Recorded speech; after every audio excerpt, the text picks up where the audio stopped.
ನಿಮ್ಗೇನಾದರೂ hair fall tension ಇದ್ದು and ನಿಮಗೆ ಉದ್ದ ಮತ್ತು ದಪ್ಪ ಕೂದಲು ಬೇಕು ಅಂದರೆ ಟ್ರೈ ಮಾಡಿ ಈ ಒಂದು home made hair tonic or serum. Actually ನನಗೆ ಸ್ವಲ್ಪ ತಿಂಗಳಿಂದ ಸ್ಟ್ರೆಸ್ ಮತ್ತು ನೀರಿನ ಪ್ರಾಬ್ಲಮಿಂದ ಹೇರ್ ಫಾಲ್ ಮತ್ತು ಹೇರ್ ಥಿನ್ ಆಗ್ತಾಯಿತ್ತು. ಆ್ಯಂಡ್ ಈ ಒಂದು ಹೇರ್ ಸಿರಮ್ನ ಟ್ರೈ ಮಾಡಿದೆ ಆ್ಯಂಡ್ ರಿಸಲ್ಟ್ಸ್ ಕೂಡ ತುಂಬ ಚೆನ್ನಾಗಿದೆ. ಸೊ ನಿಮ್ಮ ಜೊತೆನೂ ಶೇರ್ ಮಾಡಬೇಕು ಅನಿಸ್ತು. ಸೊ ಬನ್ನಿ ಹೇಗೆ ಮಾಡೋದು ಅಂತ ನೋಡೋಣ. ಹಾಯ್ ಹಲೋ ನಮಸ್ಕಾರ, welcome back to my YouTube channel.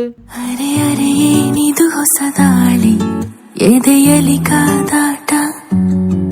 ಮೊದಲಿಗೆ ಒಂದು ಪಾತ್ರೆಗೆ ನಾನು 3 ಗ್ಲಾಸ್ ನೀರು ಹಾಕ್ತಿದ್ದೀನಿ ಆ್ಯಂಡ್ ಆ ನೀರಿಗೆ ನಾನು 2 ಸ್ಪೂನಷ್ಟು ಅಂದರೆ ಒಂದು ಅರ್ಧ ಬೌಲಷ್ಟು ಮೆಂತೆ ಬೀಜನ ಹಾಕ್ತಿದ್ದೀನಿ. ಈ ಒಂದು ಮೆಂತೆ ಪ್ರೋಟೀನ್ ರಿಚ್ ಆಗಿರೋದ್ರಿಂದ ಹೇರ್ ಸ್ಟ್ರ್ಯಾಂಡ್ಸ್ನ ಥಿಕ್ ಮಾಡುತ್ತೆ, ಸ್ಕಾಲ್ಪ್ನ ಬ್ಲಡ್ ಸರ್ಕ್ಯುಲೇಷನ್ ಜಾಸ್ತಿ ಮಾಡುತ್ತೆ ಆ್ಯಂಡ್ ಡ್ಯಾಂಡ್ರಫ್ನು ಕೂಡ ಕಡಿಮೆ ಮಾಡುತ್ತೆ. ಆ್ಯಂಡ್ ಈಗ 5-6 ಪೀಸಷ್ಟು ಅಲೋವೆರಾನ ಹಾಕ್ತಾ ಇದ್ದೀನಿ. ಈ ಒಂದು ಅಲೋವೆರಾ ಆ್ಯಂಟಿ ಆಕ್ಸಿಡೆಂಟ್ಸ್ ಆ್ಯಂಡ್ ಮಿನರಲ್ಸಿಂದ ತುಂಬಿದ್ದು ಇದರಿಂದ ಹೇರ್ ಗ್ರೋತ್ ಹಾರ್ಮೋನ್ಸ್ನ ರೆಗ್ಯುಲೇಟ್ ಮಾಡುತ್ತೆ, ಪ್ರೀಮೆಚೂರ್ ಗ್ರೇಯಿಂಗ್ ಮತ್ತು ಹೇರ್ ಫಾಲ್ನ ಕಡಿಮೆ ಮಾಡುತ್ತೆ. ಈಗ ನಾನು ಒಂದು ಬೌಲಷ್ಟು ರೋಸ್ಮೆರಿ ಲೀವ್ಸ್ನ ತೊಗೊಂಡಿದ್ದೀನಿ. ಇದು ಡ್ರೈ ಲೀವ್ಸ್ ಆ್ಯಂಡ್ ಇದು ನಿಮಗೆ ಆನ್ಲೈನ್ ಅಥವಾ ಯಾವುದಾದ್ರೂ ಸ್ಟೇಷನರಿ ಶಾಪಲ್ಲಿ ಕೂಡ ಸಿಗುತ್ತೆ.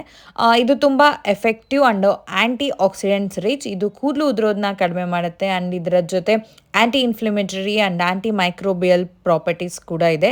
ಇದರಿಂದ ನಮ್ಮ ಸ್ಕ್ಯಾಲ್ಪ್ ಹೆಲ್ತ್ ತುಂಬಾ ಚೆನ್ನಾಗಿರುತ್ತೆ ಆ್ಯಂಡ್ ಕೂದಲನ್ನ ಉದ್ದ ಮತ್ತು ದಪ್ಪ ಮಾಡುತ್ತೆ, ಉದ್ರೋದು ಕಡಿಮೆ ಆಗುತ್ತೆ. ಇದನ್ನು ಕಂಪಲ್ಸರಿ ಆ್ಯಡ್ ಮಾಡಿ. ಇದ್ರ ಜೊತೆ ನಾನು 4-5 ಲವಂಗನ ಸೇರಿಸ್ತಾ ಇದ್ದೀನಿ. ಇದರಲ್ಲಿ ಆಕ್ಟಿವ್ ಕಾಂಪೌಂಡ್ಸ್ ಇರುತ್ತೆ, ನಮ್ಮ ಸ್ಕ್ಯಾಲ್ಪ್ನ ಬ್ಲಡ್ ಸರ್ಕ್ಯುಲೇಷನ್ನ ಸ್ಟಿಮ್ಯುಲೇಟ್ ಮಾಡುತ್ತೆ ಆ್ಯಂಡ್ ಬ್ಲಡ್ ಸರ್ಕ್ಯುಲೇಷನ್ ಚೆನ್ನಾಗಿ ಆದರೆ ಆಕ್ಸಿಜನ್ ಆ್ಯಂಡ್ ನ್ಯೂಟ್ರಿಯೆಂಟ್ಸ್ ಸಿಗುತ್ತೆ, ಹೇರ್ ಫಾಲಿಕ್ಯೂಲ್ಸ್ನಲ್ಲಿ ಹೆಲ್ದಿ ಏರ್ ಗ್ರೋತ್ ಆಗುತ್ತೆ. ಈಗ ಇದೆಲ್ಲ ಹಾಕಿರೋ ಪದಾರ್ಥಗಳನ್ನು ಚೆನ್ನಾಗಿ ಬಾಯ್ಲ್ ಮಾಡಬೇಕು. ಮೀಡಿಯಮ್ ಅಥವಾ ಲೋ ಫ್ಲೇಮಲ್ಲಿ ಆರಾಮ್ ಒಂದು 20-25 ನಿಮಿಷ ಅಥವಾ ಅರ್ಧ ಗಂಟೆವರೆಗೂ ಇದನ್ನು ಚಮಚದಿಂದ ತಿರುಗಿಸ್ತಾ ಇರಬೇಕು. ಆಗ ಎಲ್ಲ ಪದಾರ್ಥದ ನ್ಯೂಟ್ರಿಯೆಂಟ್ಸ್ ಏನಿರುತ್ತೆ ನೀರಲ್ಲಿ ಸೇರ್ಕೊಳ್ಳುತ್ತೆ.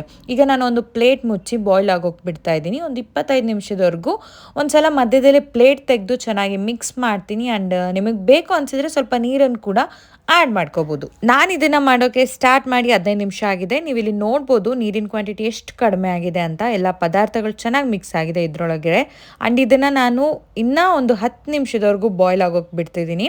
10 ನಿಮಿಷ ಆದಮೇಲೆ ನಮ್ಮ ಹೇರ್ ಸ್ಪ್ರೇ ಏನಿದೆ ರೆಡಿ ಆಗಿದೆ. ಇದರ ನ್ಯೂಟ್ರಿಯೆಂಟ್ಸ್ ಏನಿದೆ ಚೆನ್ನಾಗಿ ನೀರೊಳಗೆ ಅಬ್ಸರ್ವ್ ಆಗಿದೆ. ನೀವು ಕೂಡ ನೋಡ್ಬೋದು ಇಲ್ಲಿ ಕಲರ್ ಕೂಡ ಚೇಂಜ್ ಆಗಿದೆ ಆ್ಯಂಡ್ ಸ್ಟವ್ನ ಆಫ್ ಮಾಡ್ತಿದ್ದೀನಿ.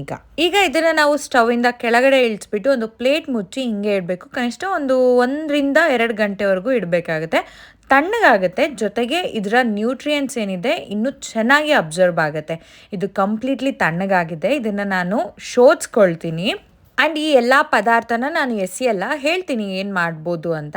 ಆ್ಯಂಡ್ ನಾನು ಈ ಥರ ಸ್ಪ್ರೇ ಬಾಟಲ್ ತೊಗೊಂಡಿದ್ದೀನಿ. ಸ್ಕ್ಯಾಲ್ಪ್ಗೆ ಸ್ಪ್ರೇ ಮಾಡೋಕ್ಕೆ ತುಂಬಾ ಈಸಿ ಆಗುತ್ತೆ. ಈ ಥರ ಸಿಕ್ಕಿಲ್ಲ ಅಂದರೆ ನೀವು ನಾರ್ಮಲ್ ಸ್ಪ್ರೇ ಬಾಟಲಲ್ಲಿ ಕೂಡ ಹಾಕಿ ಇಡ್ಬೋದು. ಆಗ ಕಾಟನ್ ಬಾಲ್ಸ್ ಯೂಸ್ ಮಾಡಿ ಸ್ಕ್ಯಾಲ್ಪ್ಗೆ ಅಪ್ಲೈ ಮಾಡ್ಕೋಬೋದು. ನೀವು ಇದನ್ನು ನಾವು ಆರಾಮ್ 1 ತಿಂಗಳವರೆಗೂ ಸ್ಟೋರ್ ಮಾಡಿ ಇಡ್ಬೋದು ಕೂಡ.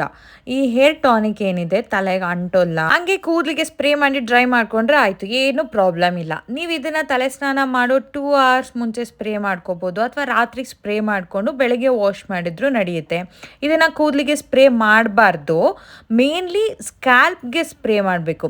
ಸ್ಪ್ರೇ ಬಾಟಲ್ ಅಥವಾ ಕಾಟನ್ ಬಾಲ್ಸಿಂದ ಸ್ಕ್ಯಾಲ್ಪ್ಗೆ ಚೆನ್ನಾಗಿ ಹಚ್ಚೋದ್ರಿಂದ ನಮ್ಮ ಸ್ಕ್ಯಾಲ್ಪ್ ಏನಿದೆ ಆಕ್ಟಿವ್ ಆಗುತ್ತೆ. ಒಂದು 4 ಕಡೆ ಚೆನ್ನಾಗಿ ಸ್ಪ್ರೇ ಮಾಡಿಕೊಂಡು ಆದಮೇಲೆ ನಮ್ಮ ಫಿಂಗರ್ ಟಿಪ್ ಸಹಾಯದಿಂದ ಕಡಿಮೆ ಅಂದರೂ ಒಂದು 5 ನಿಮಿಷ ಮಸಾಜ್ ಮಾಡ್ಕೋಬೇಕು. ಆದಮೇಲೆ ನಮ್ಮ ರೆಗ್ಯುಲರ್ ಕೆಲಸನ ನಾವು ಮಾಡ್ಕೋಬೋದು. ಆ್ಯಂಡ್ ಇದನ್ನು ವಾರದಲ್ಲಿ 3-4 ದಿನ ಸ್ಪ್ರೇ ಮಾಡಿ ಕಂಟಿನ್ಯೂಸ್ ಒಂದು ತಿಂಗಳವರೆಗಾದರೂ. ಆ್ಯಂಡ್ ಈ ಪದಾರ್ಥನ ಎತ್ತಿಟ್ಟಿದೆ ಅಲ್ವಾ, ನೀವು ಬೇಕಾದರೆ ನೀರು ಹಾಕಿ ಬಾಯ್ಲ್ ಮಾಡಿದ್ರೆ ಇನ್ನೂ ಎಕ್ಸ್ಟ್ರಾಕ್ಟ್ ಆಗುತ್ತೆ.